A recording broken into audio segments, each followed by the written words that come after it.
أعوذ بالله من الشيطان الرجيم بسم الله الرحمن الرحيم الحمد للہ رب العالمین والصلاة والسلام علی نبینا محمد وعلی آلہ وصحبہ اجمعین اما بعد۔ اللہ کی حمد و ثنا بیان کرتے ہیں کہ جس اللہ نے مجھے اور آپ سب کو توفیق بخشی کہ ہم اللہ کا دین تسلسل کے ساتھ سیکھتے رہیں۔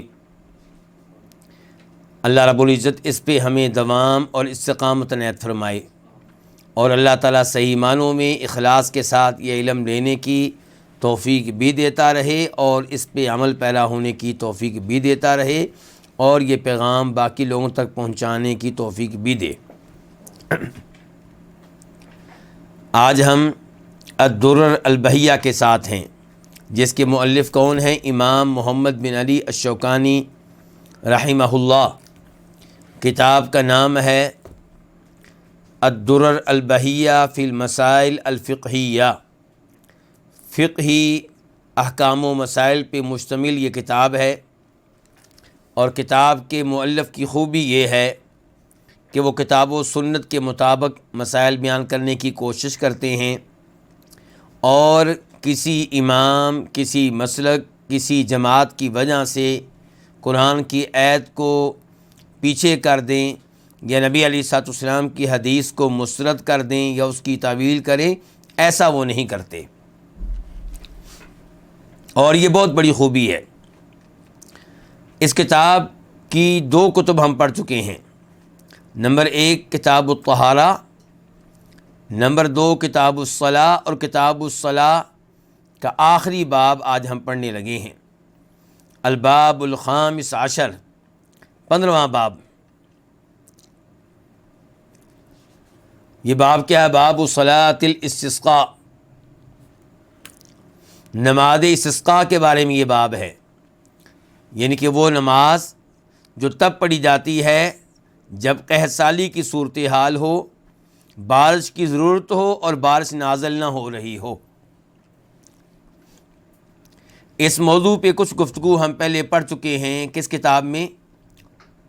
عمدۃ الاحکام میں، اور وہاں پہ انداز ہوتا ہے حدیثی، ان کے پہلے احادیث، پھر ہم کہتے ہیں کہ ان احادیث سے یہ مسائل معلوم ہوئے۔ اور آج جو ہم پڑھ رہے ہیں یہ فقہی ترتیب ہے، جس میں مسائل ذکر کیے جاتے ہیں اور عام طور پہ دلائل مذکور نہیں ہوتے۔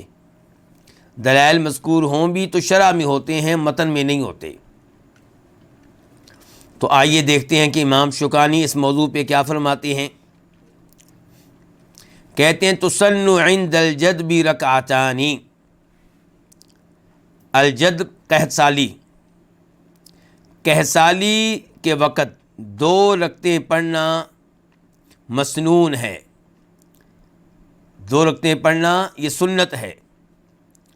اس سے پتہ چلا کہ یہ نماز پڑھنا واجب نہیں ہے۔ دوسرے نمبر پہ یہ پتہ چلا کہ یہ نماز پڑھنا بہتر ہے، افضل ہے، مستحب ہے، سنت ہے نبی علیہ الصلوۃ والسلام کی۔ لیکن امام ابو حنیفہ رحمہ اللہ اس موضوع پہ کیا فرماتے ہیں؟ میں ان کا موقف ان کے مسلک کی کتاب قدوری سے آپ کے سامنے رکھنا چاہوں گا۔ صاحب قدوری کہتے ہیں، یعنی کہ خود امام قدوری اپنی کتاب قدوری کے نام سے جو معروف ہے اس میں کہتے ہیں، قال ابو حنیفہ لیس فی الاستسقاء صلاۃ مسنونۃ فی جماعۃ، بارش طلب کرنے کے معاملے میں کوئی ایسی نماز نہیں ہے جو مسنون ہو، سنت سے ثابت ہو، جسے جماعت کے ساتھ پڑھا جائے۔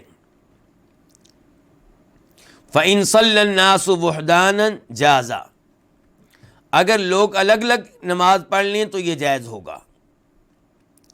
وَإِنَّمَا الْإِسْتِسْقَاءُ الدُّعَاءُ وَالْإِسْتِغْفَارُ، استسقاء تو نام ہے صرف اللہ تعالیٰ سے دعا کرنے کا، بارش کی دعا، اور دعائے مغفرت کا، یعنی کہ اپنے گناہوں کی بخشش۔ وقالا، مؤلف کہتے ہیں، کس کتاب کے مؤلف؟ مختصر القدوری کے مؤلف کہتے ہیں کہتے ہیں کہ امام ابو حنیفہ کے دو شاگرد امام محمد اور امام ابو یوسف فرماتے ہیں کہ یصلی الامام بالناس رکعتین، امام لوگوں کو 2 رکعتیں پڑھائے۔ استاد نے کیا کہا تھا؟ امام حنیفہ رحمہ اللہ نے کہا تھا کوئی ایسی نماز سنت سے ثابت نہیں ہے۔ شاگرد کہہ رہے ہیں کہ امام کو چاہیے لوگوں کو نماز پڑھائے 2 رکعتیں، یجہر فیہما بالقراءہ، ان 2 رکعتوں میں اونچی آواز سے تلاوت کرے۔ تو یہاں پہ ایک تو ہم نے یہ جان لیا کہ امام حنیفہ رحمہ اللہ کا موقف اور ہے اور ان کے 2 شاگردوں کا موقف اور ہے۔ اب عام آدمی کیا کرے؟ کہتے ہیں کہ عام آدمی تقلید کرے۔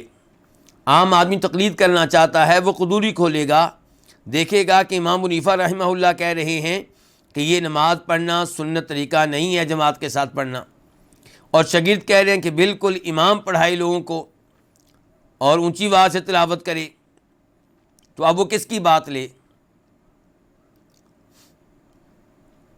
یہ کہا کرتے تھے کہ عام آدمی قرآن و حدیث سے مسئلہ اخذ نہیں کر سکتا، تقلید کرے۔ چلیں جی، تقلید کے لیے وہ آ گیا ہے، قدوری اس نے کھول لی ہے، اب بتائیں وہ کیا کرے؟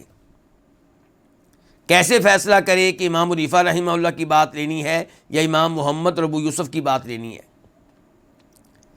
اور اگر فیصلہ کر بھی لے، وہ ان 2 اماموں کی بات مان بھی لے، تو پھر وہ تقلید کہاں گئی؟ مقلد تو وہ ہوتا ہے جو اپنے امام کی بات پہ ڈٹ جاتا ہے۔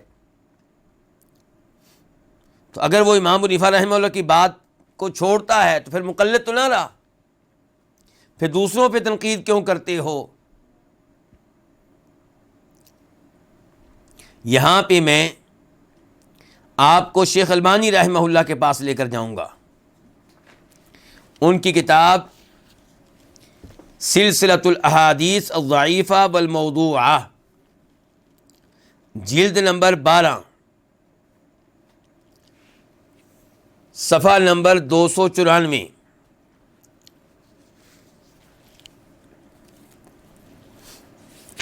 اس کتاب میں امام شیخ البانی رحمہ اللہ ایک حدیث لے کر آئے ہیں۔ پہلے حدیث آپ کے سامنے رکھ دوں، حدیث کا نمبر الضعیفہ میں ہے 5630، 5630۔ یہ بنیادی طور پہ کتاب کس موضوع پہ ہے؟ اس میں انہوں نے ضعیف اور من گھڑت روایات جمع کر دی ہیں۔ تو یہاں پہ ایک روایت کو لے کر آئے ہیں جس کو وہ ضعیف سمجھتے ہیں۔ روایت کیا ہے کہ خرج نبی اللہ صلی اللہ علیہ وسلم یوما یستسقی، ایک دن نبی علیہ الصلوۃ والسلام نکلے کس کام سے؟ بارش کی دعا کرنے کے لیے۔ فصلی بنا رکعتین، تو آپ نے ہمیں 2 رکعتیں پڑھائیں، بغیر اذان ولا اقامہ، بغیر اذان اور بغیر کسی اقامت کے۔ ثم خطبنا، پھر ہمیں خطبہ دیا۔ تو پہلے کیا کیا ہے؟ نماز، بعد میں کیا ہے؟ خطبہ۔ اب یہ گفتگو آپ نے دھیان سے سننی ہے۔ ودعا اللہ، اور اللہ تعالیٰ سے دعا کی۔ وحول وجہہ نحو القبلہ رافعا یدا، اور اپنا چہرہ قبلہ کی طرف کر لیا، اپنے ہاتھوں کو آپ نے اٹھایا ہوا تھا۔ ثم قلب رداء، پھر آپ نے اپنی چادر کو پلٹا۔ فجعل الایمن علی الایسر، چادر کے دائیں حصے کو بائیں کندھے پہ کیا اور بائیں حصے کو دائیں کندھے پہ کیا۔ شیخ البانی اس حدیث کو روایت کرنے کے بعد کہتے ہیں منکر بذکر الخطبۃ بعد الصلاۃ، کہ اس حدیث میں جو اس بات کا تذکرہ آیا ہے کہ پہلے نماز بعد میں خطبہ، یہ چیز ثابت نہیں ہے۔ اس روایت کو ویسے بیان کرنے والے کون ہیں؟ امام احمد، امام ابن ماجہ، ابن خزیمہ، طحاوی، بہقی وغیرہ۔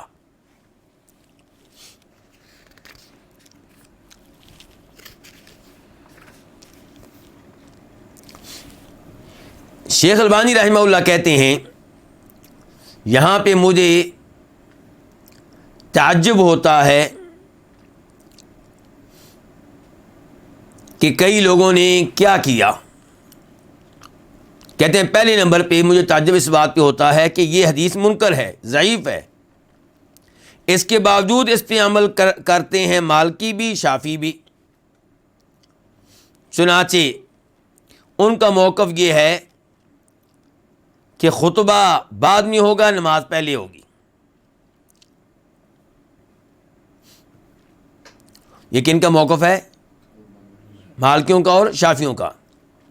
شیخ البانی کہتے ہیں منص علی ذلک مالک فی الموطا، اور امام مالک نے موطا میں یہ بات صراحت سے کی ہے، کیا؟ کہ پہلے نماز بعد میں خطبہ۔ اور یہی بات امام شافعی نے بیان کی اپنی کتاب الام میں،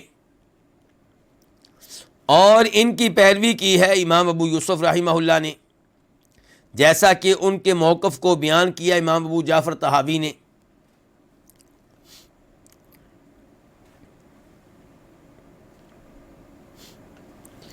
اور امام طحاوی نے امام یوسف کے حق میں دلیل کیا دی ہے کہ نماز استسقاء کو قیاس کیا جائے نماز عیدین پہ۔ نماز عیدین میں کیا ہوتا ہے؟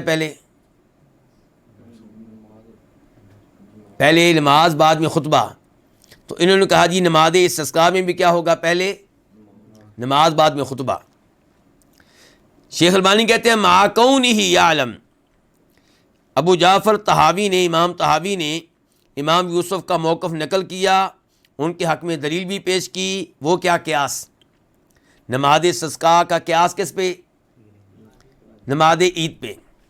کہتے ہیں مع کونہ یعلم، حالانکہ امام طحاوی جانتے ہیں کہ انہ خلاف الاحادیث الصحیح المتقدمہ، کہ امام یوسف کا یہ موقف صحیح حدیث کے بالکل خلاف ہے۔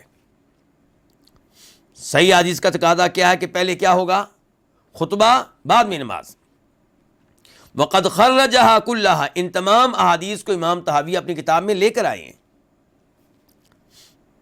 ومن بدیہیات الفقہ، شیخ البانی کہتے ہیں کہ فقہ کا یہ بنیادی اصول ہے، ایسا اصول ہے جس کو سب جانتے ہیں، سب مانتے ہیں، کہ انہ لا اجتہاد ولا قیاس فی مخالفت النص، کہ جب حدیث کی خلاف ورزی ہو رہی ہو تو وہاں پہ کوئی اجتہاد نہیں چلے گا، کوئی قیاس نہیں چلے گا۔ تو یہاں پہ امام طحاوی نے قیاس کیا ہے، اور یہ قیاس کس کے مقابلے میں ہے؟ صحیح حدیث کے مقابلے میں۔ شیخ البانی کہتے ہیں وَلَقَدْ أَسْعَدُ النَّاسِ فِي هَذِهِ الْمَسْأَلَةِ الامام محمد بن الحسن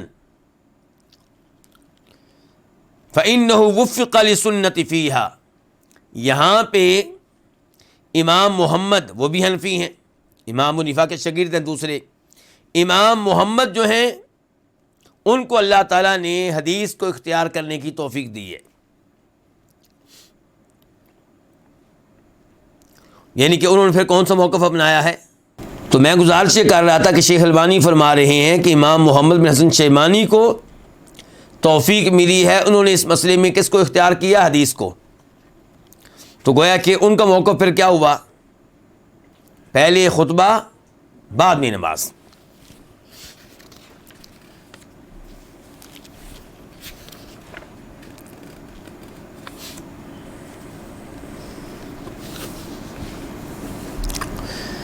شیخ البانی کہتے ہیں دوسرے نمبر پہ مجھے تعجب یہ ہے، میرے نزدیک عجیب بات یہ ہے کہ شافعی اور حنفی لوگ امام محمد بن حسن شیبانی کو چھوڑ کر وہ اب بھی ترجیح دیتے ہیں اس بات کو کہ پہلے نماز ہوگی، بعد میں خطبہ ہوگا، جبکہ وہ جانتے ہیں کہ صحیح بخاری، صحیح مسلم وغیرہ کی احادیث جنہیں روایت کرنے والے عبداللہ بن زید ہیں، سیدہ عائشہ ہیں، عبداللہ بن عباس ہیں، اور وہ سند کے لحاظ سے زیادہ مضبوط ہیں اور تعداد کے لحاظ سے زیادہ ہیں، ان میں صاف صاف آیا ہے کہ پہلے خطبہ، بعد میں نماز۔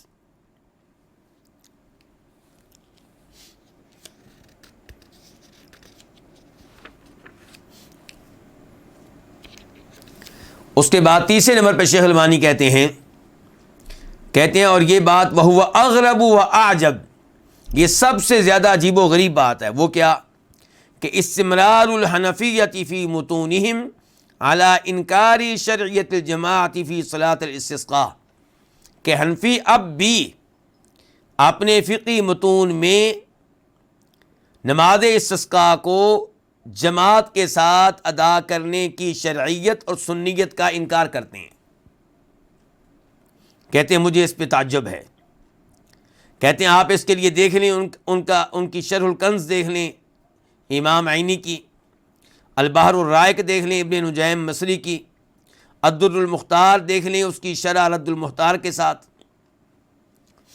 شیخ البانی کہتے ہیں یہاں پہ تعجب کس بات پہ کر رہے ہیں شیخ البانی؟ مجھے پتا چلے آپ میرے ساتھ ہیں کہ نہیں، کہ حنفی لوگ اب بھی اپنی متون میں جو فقہی متون انہوں نے لکھے ہیں وہاں پہ وہ نماز استسقاء کو جماعت کے ساتھ پڑھنے کی شرعیت اور سنیت کا کیا کرتے ہیں؟ انکار کرتے ہیں۔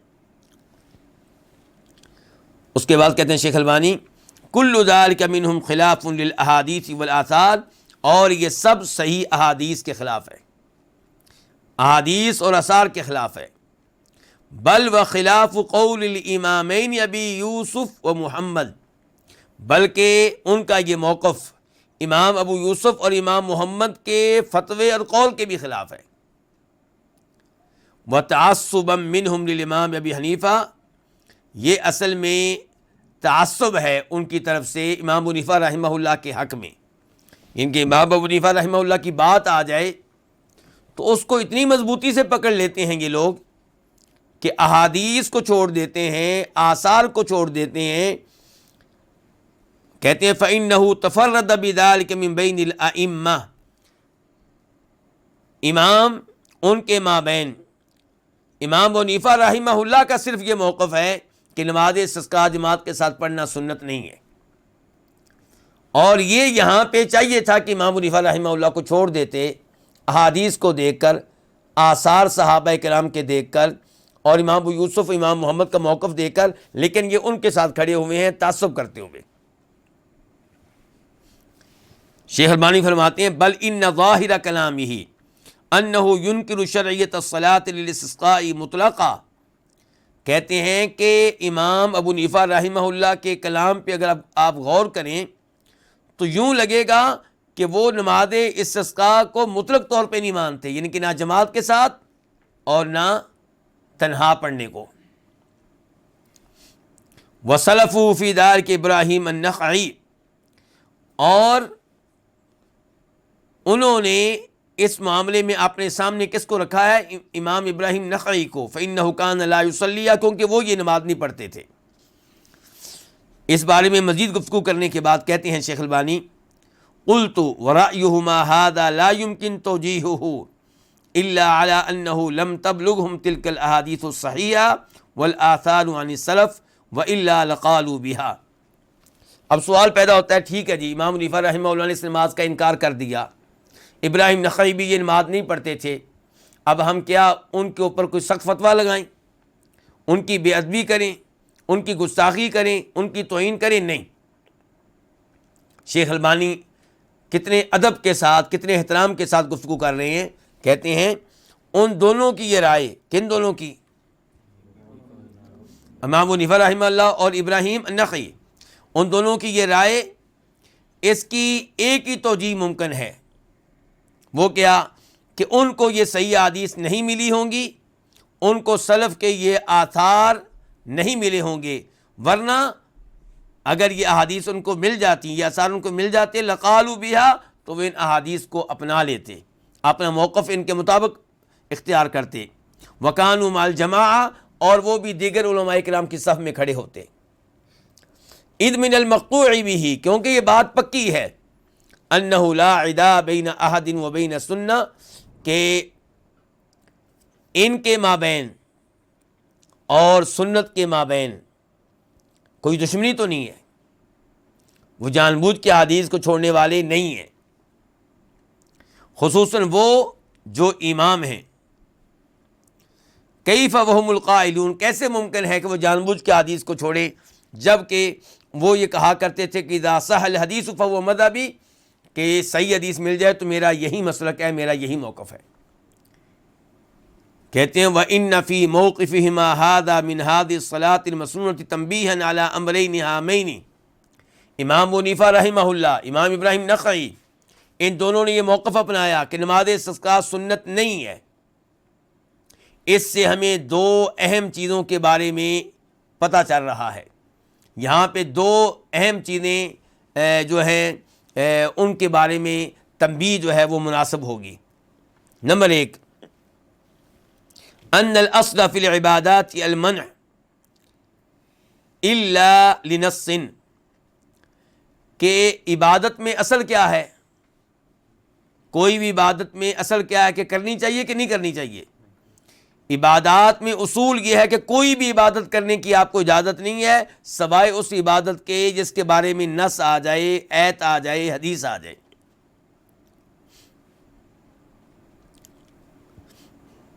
فلما لم یبلغہما، تو جب یہ نماز استسقاء جماعت کے ساتھ پڑھنے کی حدیث ان دو اماموں کو نہیں ملی تو وقف مع الاصلی، تو اس اصول کے اوپر وہ قائم ہو گئے، جم گئے۔ کون سا اصول؟ کہ جو عبادت ثابت نہیں ہے وہ کرنی نہیں ہے۔ ولولا ذلك لقال فيها كما يقول كثير من الناس اليوم لأهل السنة حين ينكرون عليهم بدعة في العبادة يا أخي شو فيها كفاكم تشددا۔ تو شیخ البانی رحمہ اللہ کی اس بات کا خلاصہ اب یہی ہوا کہ انہوں نے کیوں انکار کیا نماز استسقاء کا اور خصوصاً جماعت کے ساتھ پڑھنے کا، کیونکہ ان کو حدیث نہیں ملی۔ جب حدیث نہیں ملی تو انہوں نے یہ نہیں دیکھا کہ باقی لوگ کیا کہتے ہیں، انہوں نے یہ دیکھا کہ عبادات میں اصول یہ ہے کہ کوئی بھی عبادت کرنے کی اجازت نہیں ہے جب تک کہ اس کے بارے میں دلیل نہ مل جائے۔ شیخ البانی کہنا کیا چاہتے ہیں یہاں پہ؟ کہنا چاہتے ہیں ان دو اماموں سے سبق حاصل کریں، جو نئی نئی عبادات تم نے نکالی ہوئی ہیں ان کو چھوڑ دیں۔ مثال کے طور پہ نماز کے شروع میں باواد بلند نیت کرنا، اس کی کوئی دلیل نہیں ہے، اس کو چھوڑ دیں۔ عید میلاد النبی منانا صلی اللہ علیہ وسلم، اس کی کوئی دلیل نہیں ہے، اس کو چھوڑ دیں۔ اور ایسے کئی امور ہیں جو آپ لوگوں میں رواج پا چکے ہیں، ان کو چھوڑ دیں، اپنے امام صاحب سے سبق حاصل کریں۔ تو شیخ البانی نے کہا تھا کہ ان دونوں کے اس طرز عمل سے ہمیں دو چیزوں کے بارے میں تنبیہ ملی۔ ایک چیز بیان کر دی ہے، کون سی؟ کہ عبادات میں بنیادی اصول کیا ہے کہ کوئی بھی عبادت کرنے کی اجازت نہیں ہے جب تک کہ اس کے بارے میں کوئی دلیل نہ مل جائے۔ دوسرے نمبر پہ کہتے ہیں کہ امام شافعی کا یہ قول کہ ما من احد الا وتذهب علیہ سنت لرسول اللہ صلی اللہ علیہ وسلم وتعزب عنہ، کوئی بھی انسان نہیں ہے مگر ہر انسان سے احادیث کا کچھ نہ کچھ حصہ مخفی ہے۔ سب حدیثیں ایک ہی آدمی کے پاس ہوں یہ ممکن نہیں ہے۔ کون کہہ رہے ہیں؟ امام شافعی۔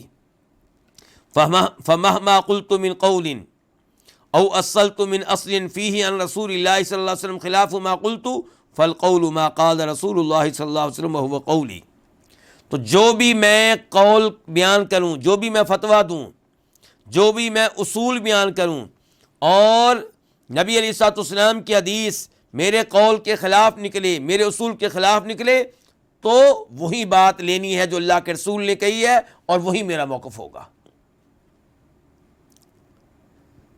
تو دوسری تنبیہ پھر کیا معلوم ہوئی کہ ساری احادیث کسی ایک کے پاس ہوں یہ ممکن نہیں ہے۔ تو اس کا مطلب یہ ہوا کہ آپ کا امام کسی معاملے میں فتویٰ دیتے ہوئے غلطی کر سکتا ہے، کیونکہ سب احادیث اس کے پاس نہیں ہیں، کسی کے پاس بھی نہیں ہے۔ کہتے ہیں امام شافعی کی طرح وَنَحْوُهُ قَوْلُ الْأَئِمَّةِ الْمُتَقَدِّمِ، امام شافعی کی طرح ہی اقوال ملتے ہیں دیگر ائمہ کرام کے۔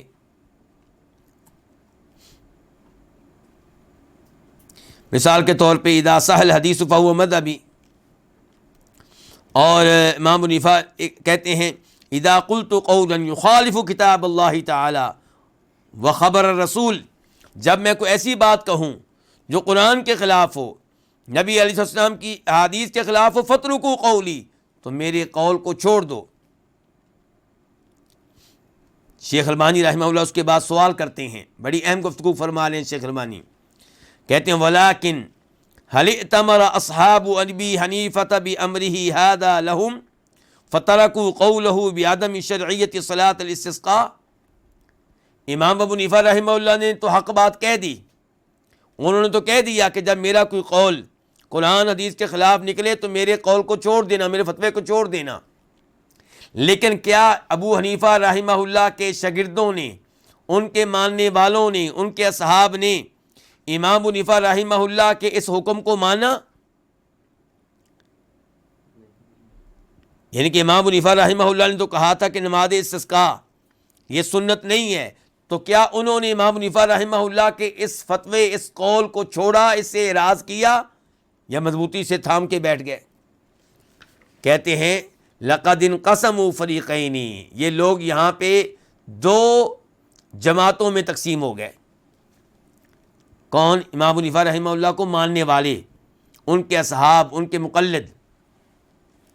اما المتقدمون منہم، جہاں تک تعلق ہے ان کا جو متقدمین ہیں، پہلے زمانے کے ان کے مقلد اور ان کے ماننے والے، ان کے اصحاب، فقد ترکوہ وقالوا بہا، انہوں نے امام ابو حنیفہ رحمہ اللہ کا فتویٰ چھوڑ دیا اور انہوں نے نماز استسقاء کو سنت کہا، جیسا کہ امام محمد ہیں، امام ابو یوسف ہیں، امام طحاوی ہیں، اور جیسا کہ متأخرین میں سے حافظ ذیلعی ہیں۔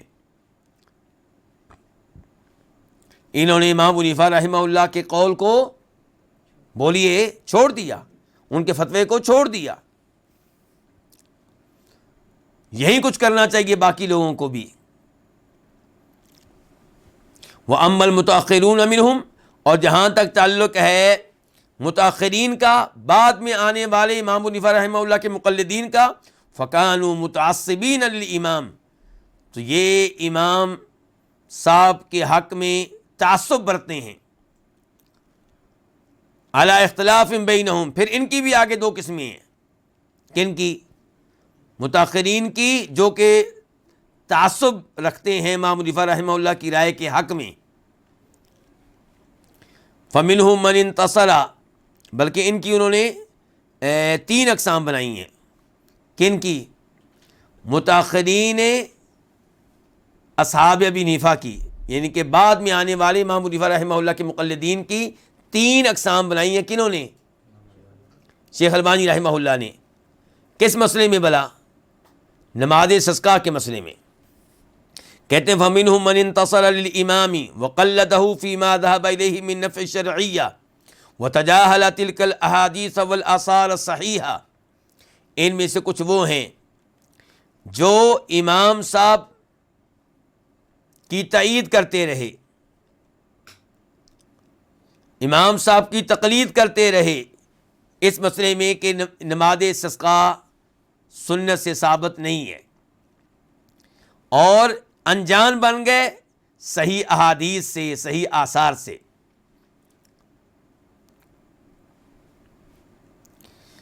کہتے ہیں بل وَنَفَى مَا لَمْ يَنْفِ الْإِمَامُ، بلکہ انہوں نے اس چیز کی بھی نفی کر دی جس کی نفی ان کے امام نے نہیں کی تھی۔ جیسا کہ صاحب ہدایہ ہیں، وہ کیا کہتے ہیں ہدایہ میں؟ وَرَسُولُ اللَّهِ صلی اللہ علیہ وسلم استصقا وَلَمْ تُرْوَ عَنْهُ الصَّلَاةُ، کہ نبی علیہ الصلوۃ والسلام نے بارش کے لیے دعا تو کی ہے، لیکن آپ سے نماز پڑھنے کے بارے میں کوئی روایت نہیں آتی۔ کتنی بڑی جسارت ہے یہ کہہ دینا کہ نماز پڑھنے کے بارے میں کوئی روایت نہیں آتی۔ کہتے ہیں فرد علیہ الحافظ ذیلعی، تو امام ذیلعی جو ہیں وہ بھی حنفی ہیں، انہوں نے الہدایہ کی احادیث کی تخریج کی ہے، تو وہ نصب الرایہ میں کہتے ہیں اما استسقاہ علیہ السلام فصحیح ثابت، جہاں تک تعلق ہے اس بات کا کہ نبی علیہ السلام نے بارش کی دعا کی ہے تو یہ بات درست ہے، صحیح ہے، ثابت ہے۔ وَأَمَّا أَنَّهُ لَمْ يُرْوَ عَنْهُ الصَّلَاةُ، اور جہاں تک تعلق ہے صاحب ہدایہ کی اس بات کا کہ آپ سے یہ نماز پڑھنا اس کی کوئی روایت نہیں ہے، فہذا غیر صحیح، یہ صاحب ہدایت کی بات درست نہیں ہے، بل صح انہ صلی فیہ، بلکہ صحیح حدیث سے ثابت ہے کہ آپ نے بارش کے لیے نماز پڑھی ہے، نماز استسقاء آپ نے پڑھی ہے۔ تو یہ پہلا گروپ ہو گیا کن کا؟ متاخرین اصحاب ابی حنیفہ رحمہ اللہ کا۔ دوسرا گروپ، اور یہ گفتگو میں کس کی آپ کے سامنے رکھ رہا ہوں؟ شیخ البانی رحمہ اللہ کی۔ وَمِنْهُمْ مَنْ لَمْ يَسْتَطِعْ أَنْ يُنْكِرَ رِوَایَتَهَا، اور کچھ وہ ہیں جو نماز استسقاء کے بارے میں آنے والی روایات کا انکار نہیں کر سکے۔ کیسے انکار کرتے؟ لِشُهْرَتِهَا فِي الصَّحِيحَيْنِ وَالسُّنَنِ وَالْمَسَانِيدِ وَغَيْرِهَا، کیونکہ یہ احادیث مشہور ہیں، صحیحین میں موجود ہیں، سنن میں موجود ہیں، مسانید میں موجود ہیں، دیگر کتب میں موجود ہیں۔ وَلَكِنَّهُ كَابَرَ فَقَالَ بِشُذُوذِهَا، لیکن اس دوسری جماعت کی نمائندگی کرنے والوں نے کیا کہہ دیا کہ یہ احادیث شاذ ہیں۔ اِنَّا لِلَّهِ وَإِنَّا إِلَيْهِ رَاجِعُونَ، جیسا کہ کام کیا ابن الحمام نے اور خوارزمی نے۔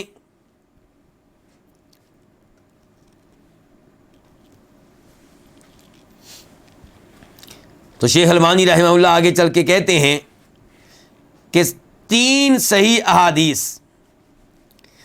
ان کے اوپر شذوذ کا حکم آپ کیسے لگائیں گے؟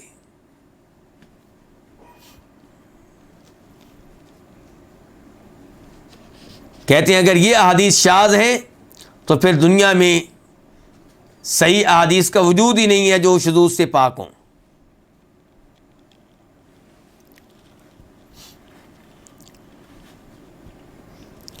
تیسرا گروپ کن کا؟ متاخرین اصحاب ابی حنیفہ رحمہ اللہ کا۔ کس موضوع پہ؟ نماز استسقاء کو سنت ماننے نہ ماننے کے موضوع پہ۔ امام حنیفہ رحمہ اللہ نے کیا کہا تھا کہ یہ سنت نہیں ہے۔ تو کہتے ہیں وَبَعْضُهُمْ لِشِدَّةِ تَعَصُّبِهِ لِإِمَامِ وَرَفْعِهِ فَوْقَ مُسْتَوَى الْأَئِمَّةِ صَعُبَ عَلَيْهِ أَنْ يَعْتَقِدَ أَنَّ إِمَامَهُ يَنْفِي شَرْعِيَّةَ الصَّلَاةِ، کہ بعد ایسے ہیں جو شدید تعصب رکھتے ہیں امام صاحب کے حق میں، اور امام صاحب کو اماموں والے مقام و مرتبہ سے بھی اوپر لے جاتے ہیں۔ تو یہ جو ہیں ان کے لیے بڑا مشکل تھا کہ یہ رائے اپنا لیں کہ ان کے امام صاحب نماز استسقاء کی سنیت کا انکار کرتے ہیں، کیونکہ اس کا لازمی نتیجہ یہ نکلے گا کہ یہ ماننا پڑے گا کہ ان کے امام صاحب کو یہ احادیث نہیں مل سکیں، وہ ان احادیث کو نہیں پا سکے، تو اس لیے انہوں نے امام صاحب کے کلام کی تعویلیں کی۔ پہلی تعویل کہتے ہیں کہ امام صاحب کا مطلب یہ ہے کہ یہ نماز جماعت کے ساتھ پڑھنا سنت نہیں ہے، ان کا یہ مطلب نہیں ہے کہ جائز ہی نہیں ہے۔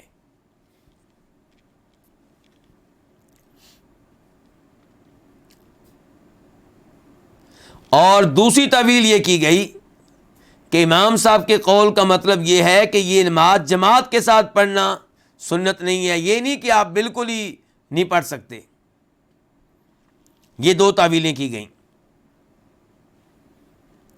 شیخ البانی آگے چل کے کہتے ہیں وَلَيْسَ يَخْفَىٰ عَلَىٰ أَحَدٍ أَنَّ ذَلِكَ كُلَّهُ تَكَلُّفٌ بَارِدٌ، کسی سے بھی یہ بات مخفی نہیں، یہ سارے کا سارا تکلف ہے، بس امام صاحب کے قول کو درست ثابت کرنے کے لیے تکلف کیا جا رہا ہے۔ وَأَنَّ عِبَارَةَ الْإِمَامِ صَرِيحَةٌ فِي إِنْكَارِ شَرْعِيَّةِ صَلَاةِ الْاِسْتِسْقَاءِ، اور امام صاحب کی گفتگو واضح ہے اس معاملے میں کہ وہ نماز استسقاء کی سنیت کا انکار کرتے ہیں۔ اس لیے یہ تعویلیں جو اوپر کی گئی ہیں سب باطل ہیں، کیونکہ امام صاحب کے الفاظ یہ ہیں لا نرا فی الاستسقاء صلاۃ، کہ ہماری رائے یہ ہے کہ بارش کی دعا کے معاملے میں کوئی نماز نہیں ہے۔ وہ کیا کہہ رہے ہیں؟ کوئی نماز نہیں ہے۔ اس کا مطلب یہ ہے کہ نہ تنہا نماز ہے، نہ جماعت کے ساتھ نماز ہے، اور اس کا مطلب یہ ہے کہ نہ سنت ہے اور نہ ویسے پڑھنے کی اجازت ہے۔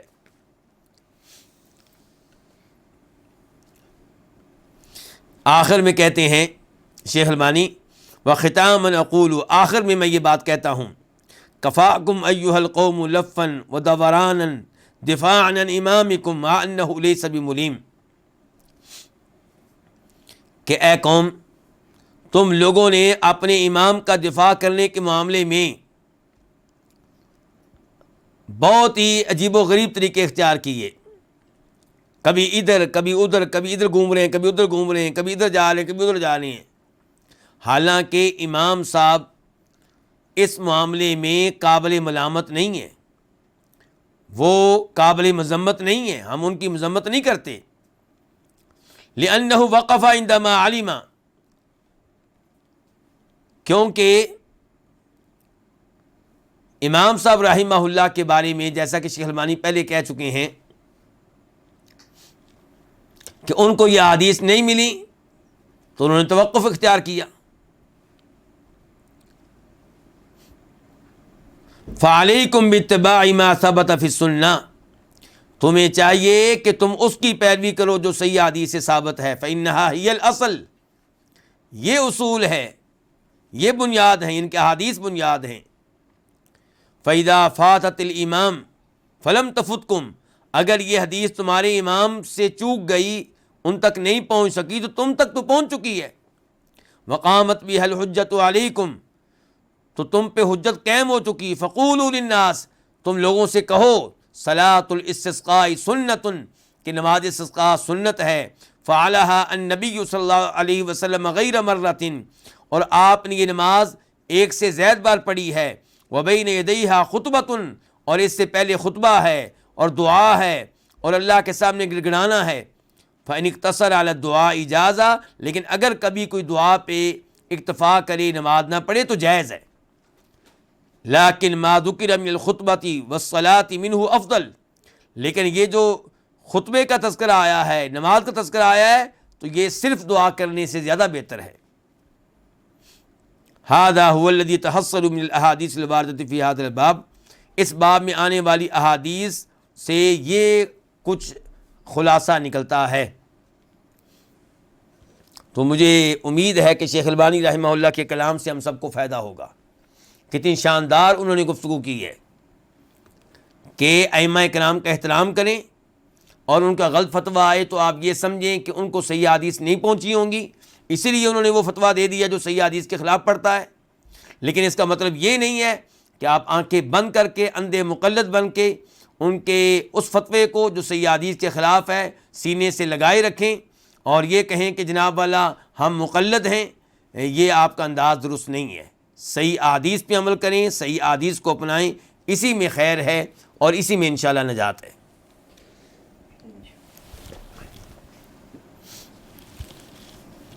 اب آئیے امام شوکانی کی طرف، کہتے ہیں تسن عند الجدب رکعتان، قحط سالی کے موقع پہ 2 رکعتیں پڑھنا مسنون ہیں۔ اچھا مسنون ہیں، اس کی دلیل کیا ہے؟ آئیے حدیث کی طرف۔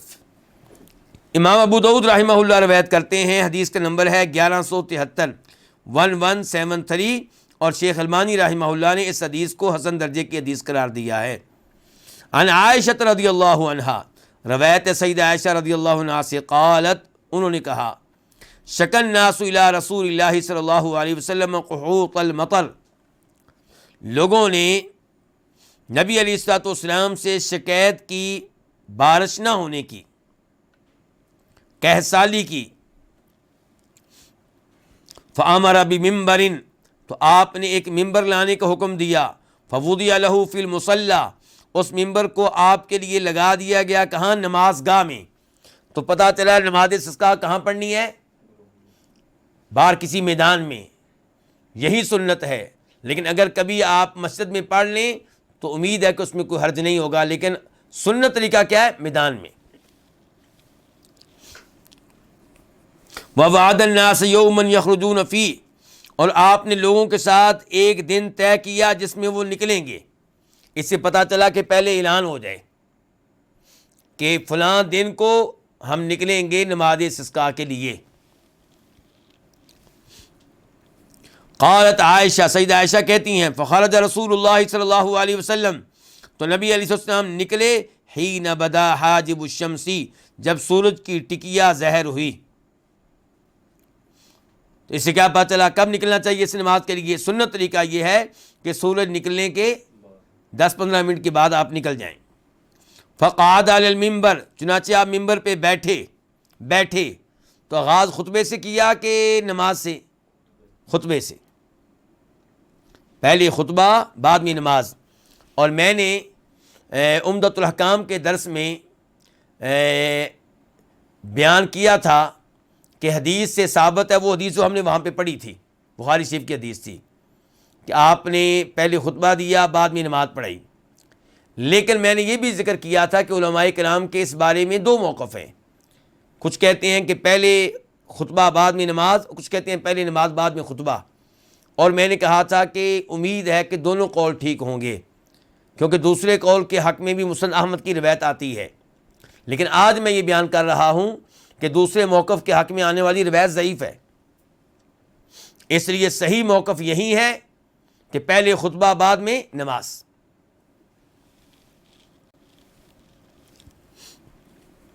فکبرا، ممبر پہ بیٹھ کے آپ نے اللہ اکبر کہا، وحمد اللہ، اور اللہ کی حمد و ثنا بیان کی، ثم قال، پھر آپ نے کہا، یہ دیکھیں آپ کا خطبہ شروع ہو گیا، آپ کا ابھی نماز نہیں ہوئی۔ انکم شکوتم جدب دیارکم، تم لوگوں نے شکایت کی ہے کہ تمہارے علاقے میں بارش نہیں ہو رہی، قحط ہے، واستئخار المطر، اور تم لوگوں نے شکایت کی ہے کہ بارشیں لیٹ ہو چکی ہیں، عن ابان زمانہ عنکم، اپنے وقت سے، یعنی کہ جس وقت بارش ہونی چاہیے اس موقع پہ نہیں ہوئی۔ وقد امرکم اللہ عز وجل ان تدعوہ، اللہ نے تمہیں حکم دیا کہ تم اللہ سے دعائیں کرو۔ دعائیں کس سے کرو؟ اللہ سے۔ ووعدکم ان یستجیب لکم، اور اس نے تم سے وعدہ کیا کہ تمہاری دعاؤں کو قبول کرے گا۔ ثم قال، پھر آپ علیہ الصلوۃ والسلام نے کہا، الحمدللہ رب العالمین، تمام تعریفیں اللہ تعالیٰ کے لیے ہیں جو تمام جہانوں کا رب ہے، خالق ہے، مالک ہے، رازق ہے۔ اللہ کی حمد و ثنا بیان کر رہے ہیں، یہ دعا کے آداب ہیں۔ دعا کرتے ہوئے پہلے اللہ کی حمد و ثنا بیان کریں۔ الرحمن الرحیم، وہ رحمان و رحیم ہے۔ مالک یوم الدین، روز جزا کا وہ بادشاہ ہے، مالک ہے، یعنی کہ قیامت والے دن، جزا والے دن صرف اسی کی بادشاہت ہوگی، باقی لوگوں کی جو عارضی بادشاہتیں ہیں دنیا میں، یہ عارضی بادشاہتیں بھی نہیں ہوں گی۔ لا الہ الا اللہ، اللہ تعالیٰ کے علاوہ کوئی عبادت کے لائق نہیں۔ یفعل ما یرید، وہ کرتا ہے جو وہ چاہتا ہے۔ اللہ سے دعا کرنی ہے تو پہلے اللہ کی ایسے تعریفیں کریں۔ اللہم انت اللہ، لا الہ الا انت، اے اللہ تو ہی معبود ہے، تیرے علاوہ کوئی عبادت کے لائق نہیں۔ انت الغنی ونحن الفقراء، یا اللہ تو مستغنی ہے، بے نیاز ہے، کسی کا محتاج نہیں ہے، اور ہم سارے تیرے محتاج ہیں۔ انزل علینا الغیث، اے اللہ ہم پہ بارش نازل فرما۔ واجعل ما انزلت لنا قوۃ وبلاغا الی حین، اور یا اللہ جو بارش تو نازل کرے ہمارے لیے اس کو ہمارے لیے باعث قوت بنا دے، اور ہمارے لیے ایک وقت تک کے لیے زاد بنا دے، خوراک بنا دے۔ ثم رفع یدیہ، پھر آپ نے اپنے ہاتھ اٹھا لیے، پتہ چلا کہ امام ہاتھ اٹھائے۔ فلم یزل فی الرفع، اور مسلسل اٹھاتے ہی رہے، اوپر کرتے رہے، حتی بدا بیاض ابطیہ، یہاں تک کہ آپ کے بغلوں کی سفیدی نظر آنے لگی۔ ہاتھ اتنے اوپر اٹھا دیے کہ لوگوں کو آپ کے بغلوں کی سفیدی نظر آنے لگی، کیونکہ اس زمانے میں عام طور پہ لوگ کیا پہنتے تھے؟ چادریں، تمیز نہیں ہوتی تھی، عام طور پہ کیا ہوتی تھی؟ چادریں۔ ثم حول الی الناس ظہرہ، پھر آپ نے اپنی پشت لوگوں کی طرف کر دی، منہ قبلے کی طرف کر لیا۔ وقلب او حول رداءہ، اور اپنی چادر کو بھی پلٹایا۔ وہو رافع یدیہ، چادر کو پلٹایا اس حال میں کہ آپ کے ہاتھ بلند تھے، یعنی کہ ایک ہاتھ سے کیا ہوگا، ہاتھوں کو آپ نے بلند ہی رکھا، دعا کا انداز ہے۔ ثم اقبل علی الناس، پھر آپ نے لوگوں کی طرف اپنا منہ کیا۔ ونزل اور ممبر سے نیچے اترے، فصلی رکعتین تو آپ نے 2 رکعتیں نماز پڑھائی. ہاں جی، پہلے خطبہ ہوا کہ پہلے نماز؟ پہلے خطبہ بعد میں نماز. فانشأ اللہ صحابۃ تو اللہ نے ایک بدری پیدا فرمائی، فرعدت و برقت تو وہ کڑکی اور چمکی، ثم امطرت باذن اللہ پھر اس نے اللہ کے حکم سے بارش برسائی. فلم یأتی مسجدہ تو آپ اپنی مسجد میں نہیں پہنچے، حتی سالت السیول یہاں تک کہ برساتی نالے پانی سے بہہ رہے تھے، اتنی بارش ہو چکی تھی. فلما رأى سرعتهم الى الکنی جب آپ نے دیکھا کہ صحابہ کرام جلدی سے چھپروں کی طرف جا رہے ہیں، بارش سے بچنے کی کوشش کر رہے ہیں، ضاحکا تو آپ ہنسے، اتنا ہنسے حتی بدت نواجدہ یہاں تک کہ آپ کی داڑھیں نظر آنے لگیں. کبھی بارش کے لیے کہہ رہے تھے، بارش ہوئی ہے تب چھپ رہے ہیں. فقال تو آپ نے کہا اشہد ان اللہ علی کل شیء قدیر میں گواہی دیتا ہوں کہ اللہ تعالیٰ واقعی ہر چیز پہ قدرت رکھتا ہے. یعنی کہ کوئی بادل نہیں تھا، کچھ نہیں تھا، جب وہ مان گیا تو بارش اترنے میں 1 منٹ بھی نہیں لگا. وَأَنِّي عَبْدُ اللَّهِ وَرَسُولُهُ اور میں یہ بھی شہادت دیتا ہوں کہ میں اللہ کا بندہ اور اللہ کا رسول ہوں.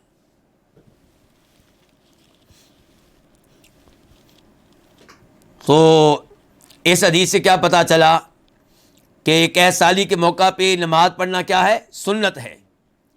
اس کے بعد کہتے ہیں امام شوکانی بعدہما خطبۃ ان 2 رکعتوں کے بعد خطبہ ہوگا، اور بتا چکا ہوں کہ یہ بات کیا ہے؟ ثابت نہیں ہے. اس بارے میں جو روایت آتی ہے وہ ضعیف ہے، اور جو حدیث ابھی ہم پڑھ کر ہٹے ہیں اور اسی طرح بخاری شریف کی حدیث نمبر 1024 ان 2 احادیث سے اور دیگر صحیح احادیث سے یہی معلوم ہوتا ہے کہ پہلے خطبہ ہوگا، بعد میں نماز ہوگی.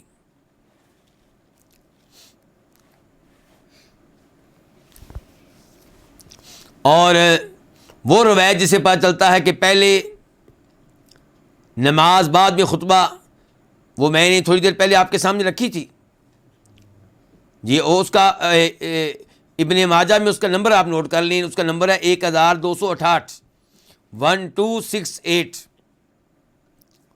لیکن وہ ضعیف ہے. شیخ البانی رحمہ اللہ کیا کہتے ہیں اس حدیث کو ذکر کرنے کے بعد اپنی کتاب الضعیفہ میں؟ کہتے ہیں منکر بذکر الخطبۃ بعد الصلاۃ، کہ اس حدیث میں یہ آیا ہے کہ خطبہ نماز کے بعد ہوگا، پہلے نماز ہوگی خطبہ بعد میں ہوگا. یہ چیز ثابت نہیں ہے، یہ صحیح احادیث کے خلاف ہے. اس کے بعد کہتے ہیں امام شوکانی تتضمن الذکر والترغیب فی الطاعۃ وزجر عن المعصیہ، کہ خطبے میں کیا ہوگا؟ خطبہ مشتمل ہوگا اللہ کے ذکر پہ اور اللہ کی بات ماننے کی ترغیب پہ، یعنی کہ خطیب لوگوں کو ترغیب دے کہ اللہ کی بات مانا کریں، اللہ کی اطاعت کیا کریں، نماز پڑھا کریں، رمضان کے روزے رکھا کریں، زکوٰۃ دیا کریں. وزجر عن المعصیہ تو خطبہ نمبر 1 اللہ کے ذکر پہ مشتمل ہوگا، نمبر 2 اللہ کی باتیں ماننے کی ترغیب پہ مشتمل ہوگا، تیسرے نمبر پہ اللہ کی نافرمانیوں سے رک جانے کے اوپر مشتمل ہوگا. یہ 3 چیزیں خاص طور پہ ہونی چاہیے اس خطبے میں، کہ لوگوں سے کہا جائے گناہ چھوڑ دیں اگر اللہ کی رحمت چاہیے. وَيَسْتَكْثِرُ الْإِمَامُ وَمَن مَّعَهُ مِنَ الْإِسْتِغْفَارِ امام اور جو امام کے ساتھ ہیں وہ کثرت سے استغفار کریں، دعائے مغفرت کریں، جو پہلے گناہ ہو چکے ہیں ان کی معافیاں مانگیں. وَالدُّعَاء بِرَفْعِ الْجَدْبِ اور کثرت سے دعا کریں قحط سالی کو اٹھائے جانے کے بارے میں. مثال کے طور پہ یہاں پہ حدیث ہے مسلم شریف میں، اس کا نمبر ہے 897 897. انس رضی اللہ عنہ کہتے ہیں کہ فرفع رسول اللہ صلی اللہ علیہ وسلم یدیہ، کہ نبی علیہ السلام نے اپنے ہاتھ اٹھائے، ثم قال پھر کہا اللہم اغثنا، اے اللہ ہم پہ بارش برسا. اللہم اغثنا، اے اللہ ہم پہ بارش برسا، اللہم اغثنا، اللہ ہم پہ بارش برسا، بار بار کہہ رہے ہیں، کثرت سے یہ دعا کرنی ہے۔ اور کیا مقتدی بھی ہاتھ اٹھائیں گے؟ جی مقتدی بھی ہاتھ اٹھائیں گے۔ یہ روایت ہے کہ فرفع رسول اللہ صلی اللہ علیہ وسلم یدیہ یدعو ورفع الناس ایدیہم یدعون، آپ نے ہاتھ اٹھائے دعا کر رہے تھے، لوگوں نے بھی ہاتھ اٹھائے دعائیں کر رہے تھے۔ امام بخاری اس کو بطور معلق لے کر آئے ہیں، امام بہقی اس کو بطور موصول لے کر آئے ہیں۔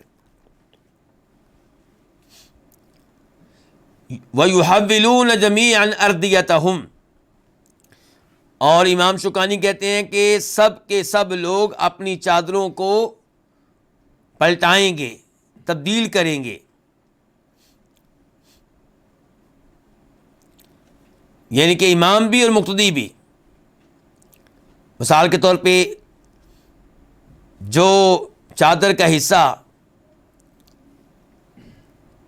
دائیں کندھے پہ ہے اسے بائیں کندھے پہ لے جایا جائے، اور جو بائیں کندھے پہ ہے اسے دائیں کندھے پہ لے جایا جائے، اور ایسے ہی اوپر کا حصہ نیچے، نیچے کا اوپر کر لیا جائے، اندر کا باہر، باہر کا اندر کر لیا جائے، تبدیل کیا جائے۔ تو اس میں اشارہ ہوگا اس بات کی طرف کہ یا اللہ جیسے میں نے چادر تبدیل کی ہے ایسے ہمارے حالات تبدیل کر دے، قحط سالی کو ختم کر کے ہم پہ رحمت کی بارش برسا دے۔ لیکن یہاں پہ ایک بات ذہن میں رہے، امام شوکانی نے کیا کہا کہ سب کے سب لوگ اپنی چادریں پلٹائیں گے۔ شیخ البانی کہتے ہیں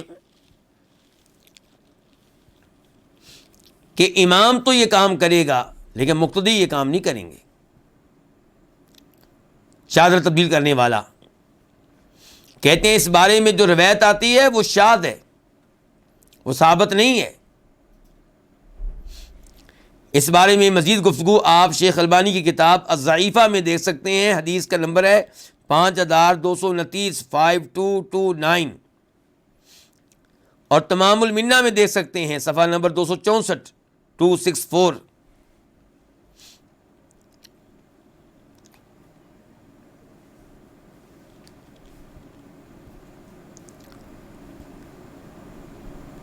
تو یہیں پہ آج کے درس کا اختتام ہوتا ہے۔